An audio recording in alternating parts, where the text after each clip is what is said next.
Hello friends, मैं रेनू स्वागत करती हूँ आप सभी का रेनू मैम चैनल में। फ्रेंड्स, आप सभी लोगों को पता तो चल ही गया होगा कि जो सिंगल बेंच का फैसला आया है वो सरकार के फेवर में आया है, यानी कि सरकार अब स्कूलों का जो मर्जर है वो कर सकती है।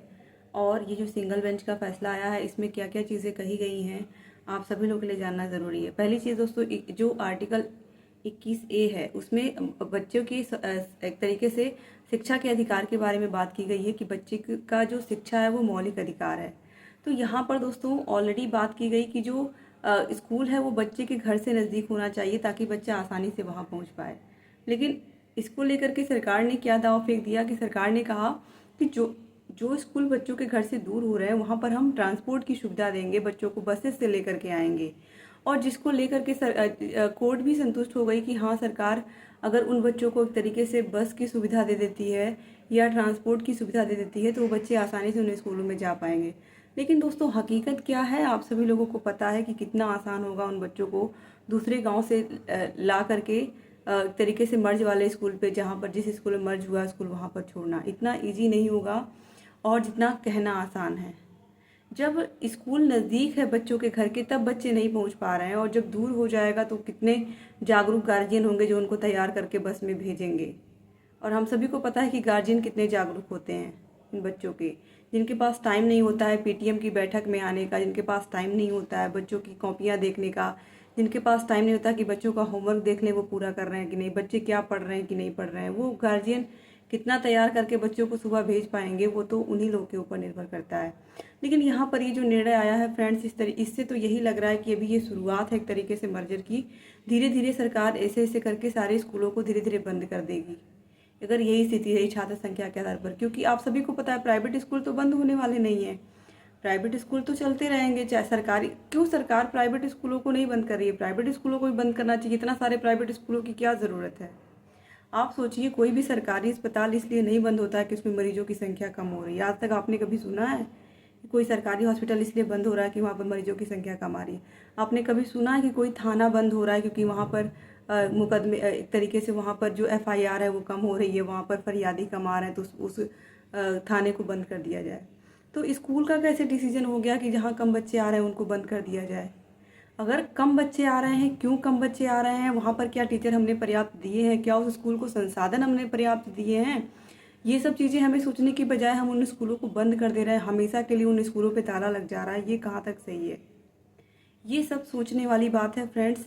और किस तरीके से इस तरीके से कोर्ट का जजमेंट आएगा इसके बारे में किसी ने नहीं सोचा था। क्योंकि आप सभी को पता इतनी भारी मात्रा में पिछले 7 सालों से डीएलएड करके बच्चे बैठे हुए हैं, बीएड करके बच्चे बैठे हुए हैं। मान लीजिए बीएड को बाहर कर दिया गया प्राइमरी से, लेकिन कोर्सेज तो लगातार चल रहे हैं, कोर्स तो चल ही रहा है।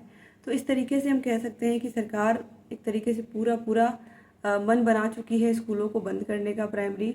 और दोस्तों एक चीज़ मैं बता दूं, इससे सबसे ज़्यादा अगर कोई चीज़ प्रभावित होगी तो वो लड़कियों की शिक्षा ही प्रभावित होगी, क्योंकि लड़कियां इतनी दूर नहीं जा पाएंगी। और जो बेटी पढ़ाओ बेटी बचाओ का अभियान सरकार ने चलाया है ये कैसे पूरा होगा भगवान ही जाने, क्योंकि गरीब का बच्चा तो नहीं पढ़ पाएगा। ट्रांसपोर्ट की सुविधा कब होगी, कब बसें आएंगी, कब उनमें ड्राइवर की भर्ती की जाएगी, तब तक बच्चों की आधी पढ़ाई तो चौपट हो चुकी होगी, कितने बच्चों की पढ़ाई तो छूट चुकी होगी। क्योंकि कोई भी भर्ती आती है उसमें कितना लंबा समय लगता है ये हम सभी लोगों को पता है।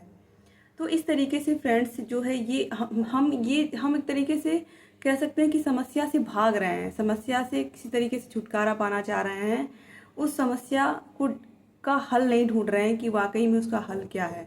उसका हल यही है कि हम बेहतर इंफ्रास्ट्रक्चर, एक तरीके से बेहतर तरीके से स्कूलों को अच्छा बनाने की कोशिश करें, उसमें सुविधाएं दें, उनमें हर तरीके की सुविधाएं हो, चाहे वो स्मार्ट क्लासेस हों, चाहे वो बच्चों के लिए कंप्यूटर लैब हो, चाहे वो बच्चों के लिए अच्छे से टीएलएम बनाने हों। इन सब चीज़ों के बारे में हम सोचें। और कैसे इतने सारे बच्चे डीएलएड करके बैठे हुए हैं तो हम शिक्षक भर्ती भी करें, क्योंकि हर साल 12 से 13 हज़ार टीचर रिटायर भी होते हैं। तो ये कुछ गंभीर चीज़ें हैं जिनके बारे में सरकार नहीं सोच रही है। और एक महत्वपूर्ण पॉइंट जिसके बारे में मैं हर एक वीडियो में बात करती हूँ कि सरकार ने ये नहीं सोचा कि जब प्राइवेट स्कूल में बच्चे का एडमिशन 3 साल 4 साल में कर लेते हैं और प्राइमरी स्कूल में जब तक बच्चा 6 साल का नहीं होगा आप एडमिशन ही नहीं कर सकते हैं, तो ये चीज़ भी नहीं सही है। तो इसके बारे में भी सरकार को सोचना चाहिए। फ्रेंड्स, आप लोग का इस पर क्या राय है आप लोग ज़रूर कमेंट करिएगा। जो हाई कोर्ट का जजमेंट आया है आप लोग की भी राय जानना बहुत ज़रूरी है मेरे लिए। तो thank you so much friends video को देखने के लिए। उम्मीद करती हूँ कि आप लोगों ने बहुत सारी चीज़ें इसमें समझी होंगी।